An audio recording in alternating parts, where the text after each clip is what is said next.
Hello, everyone. Today we're going to do something slightly different, and I'm going to talk about who I think the U.S. men's national team should bring to their yearly January camp.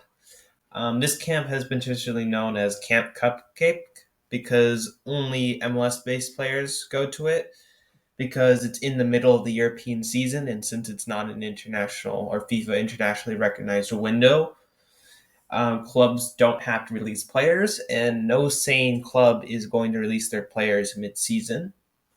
And so this is going to be a purely MLS based and a couple of South American league roster. So here we go. We'll get right into it. So goalkeepers, I'm going to bring three. This squad's going to be 23 players instead of 26 since there's only two games. But the three goalkeepers I'd bring are Roman Celentano, John Polskamp, and Chris Brady. First off, Roman Celentano. He is 22. He has a market value around $500,000. So this is estimate. Um, he won the starting job pretty early in the season for FC Cincinnati, and he's played pretty well for them. He's been one of the best goalkeepers. He is still raw, has high potential. He spent 3 years in college in Indiana, so my guess he isn't the most technically gifted goalkeeper. And I've also heard he has trouble saving long shots, so that was something you might have to patch out of his game. He'll probably stay for another season MLS or two, develop, but it's worth to see how he goes. Could be in our Matt Turner situation, which would be nice. Next goalkeeper, John Polskamp, plays for Sporting Kansas City. Didn't get as many minutes as Celentano, but it seems that he might have won the starting job. We can see if he keeps it for the next season. He's 21, so still fairly young for a goalkeeper, especially for a goalkeeper. Has $500,000 market value. He spent some time in the MLS Next Pro League. He had 3 clean sheets to Celentano's 5, so still solid season. We'll stay in the MLS. Take a look at how he plays. Third is Chris Brady, plays for the Chicago Fire. Played only one game in the MLS, which was a good game because of a certain goalkeeper named Gabriel Solina, who got sold to Chelsea. Salina's not on this roster because I'm fairly certain Chelsea isn't going to release him. But Brady is another high potential goalkeeper. He's an 04, again young, 1.5 million market value. Spent the whole season MLS Next Pro. I'm fairly certain he'll start for the Fire next season, which will be good. Get experience under the belt. He is the U.S. men's national team U20 goalkeeper. Since I don't believe Selena is going to make it to the World Cup, so it'd be good to get him against senior team players, get him with the camp because he is one for the future. Center backs. So I am going to bring 4 center backs. The first one being Miles Robinson, then Tavon Gray, Brandon Craig, and Joshua Winder. Robinson at age 25 is one of the oldest players. I believe is actually the oldest player I'm bringing, which tells you a lot about uh, which type of players I think we should bring throughout the roster. But Robinson was a starter in the World Cup cycle, for the 2022 World Cup cycle. He's 25, so he's getting on in age. He has a market value of 5 million. He is very, very athletic. He is the answer to one of our best athletes played soccer. A couple problems with Miles is he relies a lot on his athleticism. He's still a good defender when he's athletic, but because he tore his ACL, that could affect his athleticism, and he'll need to rely more on positioning, which he hasn't had to fully do in the past. He's also fairly old. By old, I mean old in USA MLS standards, and that normally our best players go on to Europe before the age of 25. So he's in a crossroads at his career and needs to choose if he should go to Europe and test and stuff, where he'll probably get better, or limit himself and take DP level money for the Atlanta United, like Walker Zimmer did for Nashville. But it's still worth getting him another look. Next guy is Tavon Gray. He played right back for New York City FC, but they see him in the future as a center back. He's 20, market value around 1.5 million. He is a bona fide starter for New York City FC, who made it all the way to the MLS final. He is a good player. He had a pretty good season for New York City FC. We'll start probably one. We'll definitely go one more year in the MLS. I think the season after that, I would push for a move or push to be changed to center back. Though City has pretty good center backs, but I think he might be able to push into that position. But he's definitely someone to watch, especially with a lot of uncertainty around our center back position. Though there are a lot of options, and one of his strengths is ground duels, which if he were to continue being a right back is nice since Dest is not the best 1v1 defender. Third center back is Brandon Craig, plays for the Philadelphia Union. And he's 18, very young, very good passer. He takes free kicks. He's a pretty good free kick taker. He has a market value around 0.2 million. Did not play for the senior team, played in MLS Next Pro.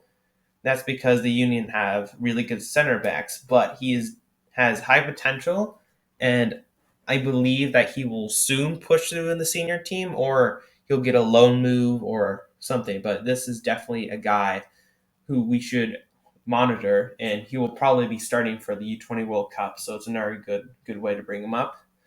My final center back, as I mentioned earlier, is Joshua Winder, plays for Louisville City FC. Starts Yes, it starts at age 17. It is for a USL team, but still, it's a grown man's league. He had a very good season there when he was playing. Honestly, if I was him, I would push for a move to an MLS team or even Europe, kind of like Kobe Henry did. He went to Stade Rennais. But yes, he is high potential. That's why I think we should bring him in. I think he might actually be able to push for a spot at the U20 World Cup. I think we have more value bringing him up over the likes of George Campbell, Marcus Recranios, or Jalen Neal, especially again considering his high level potential. But I wouldn't mind seeing other players like those players there. But I think this would have the most value considering we're looking ahead at 2026. Fullbacks. We have a problem with the depth position at left back. So this is a very good chance for us to test how good these MLS-based left backs are. First one being John Tolkien, the other one being Caleb Wiley. Tolkien plays for the New York Red Bulls. He's 20. He's an 0-2, had a very, very good season for the Red Bulls. He was consistent. He was good at ground duels and ball interception, means he was a very good defender, at least from what I heard. That cannot be true at the higher level, but it would be nice to have a good defending left back to bring, especially since Anthony Robinson is limited in that role. But if I was him, I would push for a European move because it seems like he had probably the best season he could in the MLS, and I don't know how much better he will be able to get in this league. But yes, he is probably someone who I would start, definitely a starter for these two games. The next guy down is Caleb Wiley, 17, will turn 18 later in December. Plays for Atlanta United. Very, very athletic, very high potential. I believe he's pretty technical. Had a decent season for Atlanta. He should definitely stay in there a year, really solidify that starting left back spot. But he is a high potential left back, so we should definitely give him time in these two games and take a look how he is. He might not be released since Atlanta United is very stingy, but since it's the off season, I think there's a high chance. So yeah, right backs are Nathaniel Harrell and Caden Pierre. Nathaniel Harrow or Nathan Harrow, whatever he prefers. I'm pretty sure it's Nathan. But he had a very good season for the Philadelphia Union. He's a good tackling right back, which is nice since Des is not always the best at defense. He's improved, but it would be nice to have a good defensive right back behind him like Scally. Um, Started most of his games for the Philadelphia Union. He's 21, has a market value around 0.6 million. He most likely will stay for another season because he was kind of kind of got that starting role toward the second half of the season. But if I was him, I would start looking for a European move. And the guy right below him, Caden Pierre, he definitely should have went to the U20 CONCACAF Championship over Michael Halliday. He's a high potential right back. Spent spent some good time in the MLS Next Pro, but he also got about 1,000 minutes in the MLS. Had a okay season. Definitely will start next year.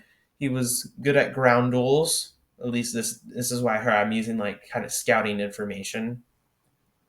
So it'll be good to test him at a higher level, especially since he's still a little bit iffy in the MLS level, but he's 19, so he has a lot of potential.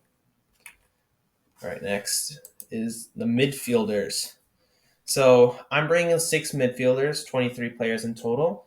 This is a good chance for us to see some of the MLS based midfielders. We have a very solid midfield, except at the CDM position, which is why I think we should try, first of all, Leon Flack and Daniel Edelman.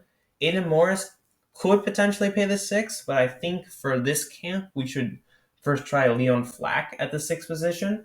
Plays for the Philadelphia Union.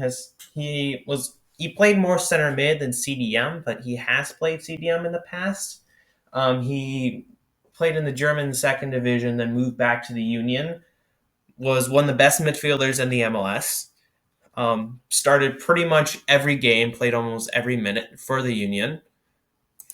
So I think at this point in his career, it's time to look, maybe go back to Bundesliga 2, but definitely move abroad since he's achieved everything that he has. I know that the Union picked up another CDM, Andres Perea for Orlando City, so that might be a sign that he wants to go to Europe. And if I was him, I would definitely push for it. And the next guy is Daniel Edelman. He captained the US U20 team at the CONCACAF U20 Championship. He looked a little shaky there, specifically with his like passing and technique, but I've heard that he is improved that aspect. He's also had some discipline in terms of like, not picking up yellows and, not being rash. But he's also a good positioning CDM. And the time he has played, he played pretty well. I think next year he'll most likely start for the Red Bulls or definitely push to start a rotation minutes. He'll most definitely go to the U20 World Cup based off of, since a lot of the European players won't be able to go to that because they won't be released. So he'll definitely be there.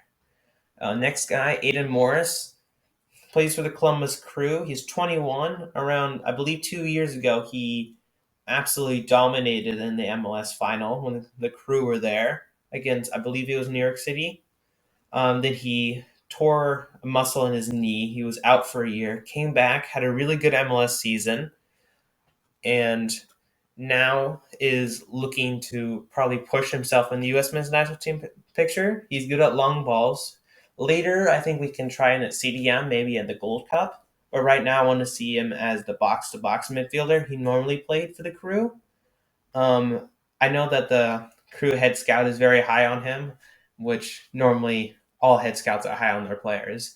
But it would be good to see how good he is at a maybe slightly higher level or more of an international level, because sometimes it doesn't always translate. The next guy, this is someone that a lot of people that I trust are very high on, Nico Desquiris. Center mid, plays for San Jose Earthquakes. Got about 350 minutes for the Earthquakes this year. He's 17. He's an 05. He has a 1 million market value. He spent a lot of his time in MLS Next Pro. But this is a guy who get starter rotation minutes next year. He is athletic. He is, what I heard, very technical. This is a guy who might be a one and done, and that next season he will just spend one season at MLS and get picked up by a European team. People are thinking he is that good. And originally, I heard that there's people were concerned about nepotism since he was brought to the U20 World Cup and his dad was assistant coach, but he is there because he's good, and he's an 05 and he does not look out of place. So this is definitely a guy to look at in the next MLS season. All right, center attacking mids, I have Alan Sonora and Paxton Pomykal.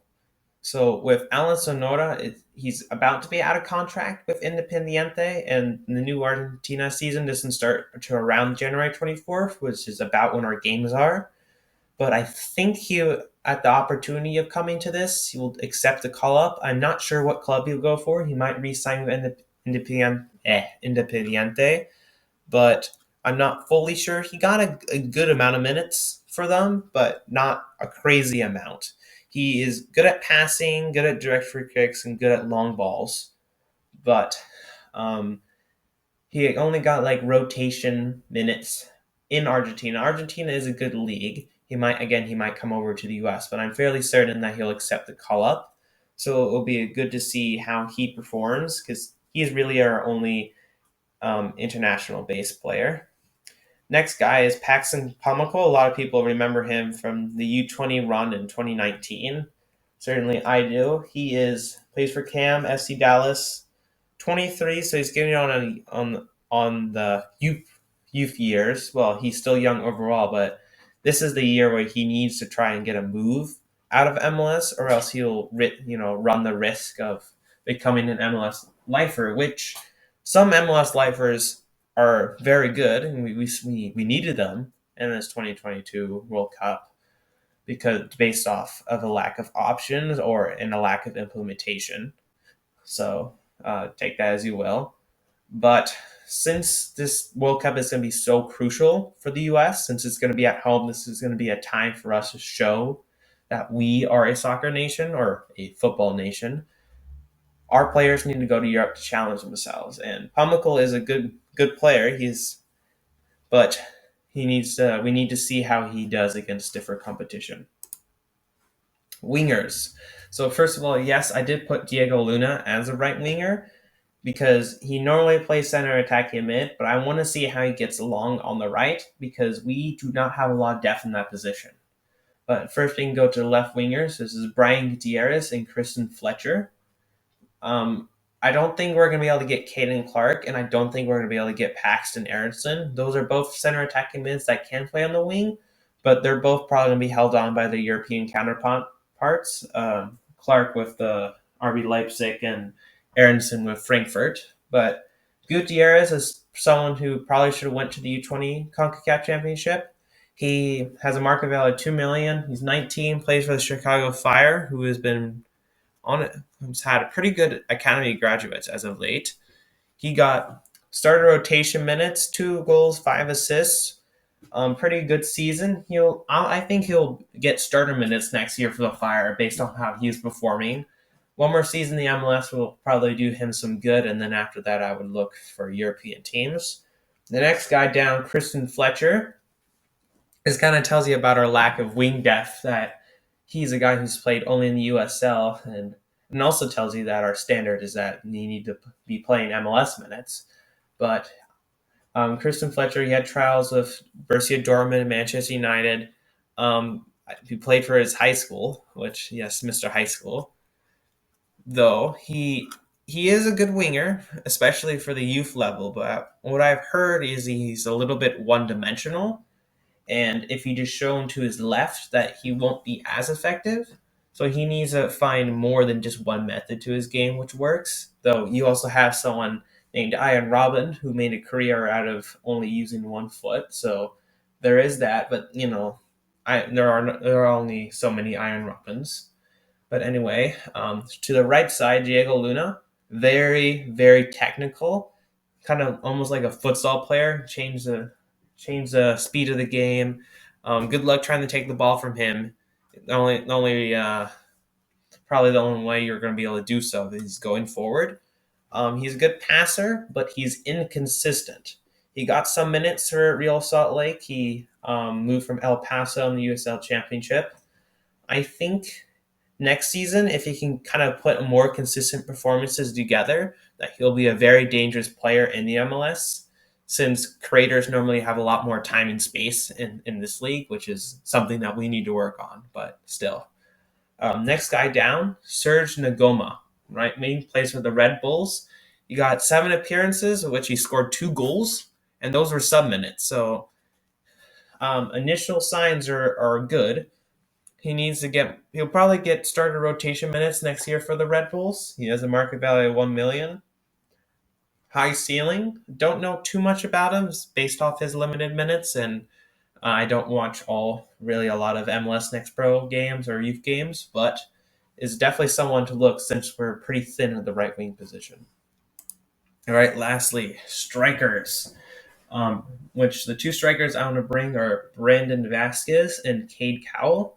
Brandon Vasquez had a breakout season for FC Cincinnati. Scored what was it? It was 18 goals, 8 assists, 33 games. Very good scoring record.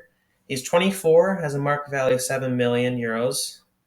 We need to see next season if he performs the same amount until really European clubs will be interested in, especially in his age. He's a very good anchor player, but what I see is more the Mikel Antonio type, and that he's a little bit limited in terms of dribbling. Mikel Antonio is a lot more technical than he used to be, but in the championship, that's how he got his technique. But he's more, I think he seems like more of a DK because I've heard he's not the best ball control passer or like 1v1 ground duels, which not all strikers are. So he's very much a post up striker. So we'll have to see how he does when the competition is raised. A whole bunch of people are talking about how he should deserve a call up. But based off all the strikers in front of him, I think it was probably the right call not to give him a chance quite yet, but this is should be his first chance.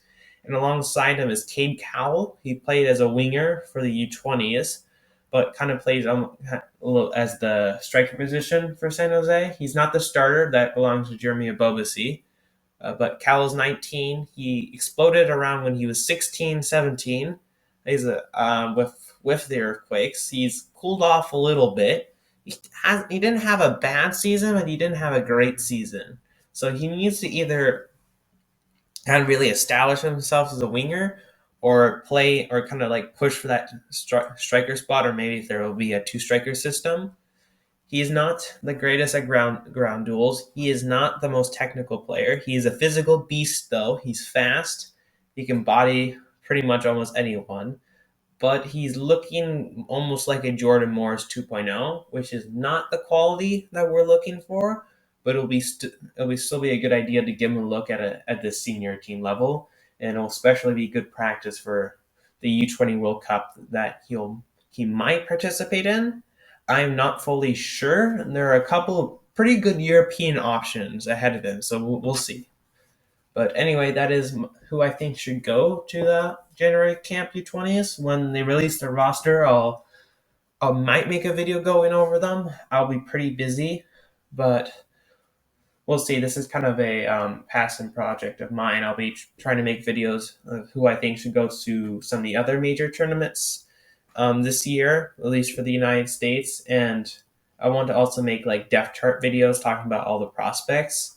And I think those will come out with due time. Expect a lot of videos in the next week and a half. And I will see you next time.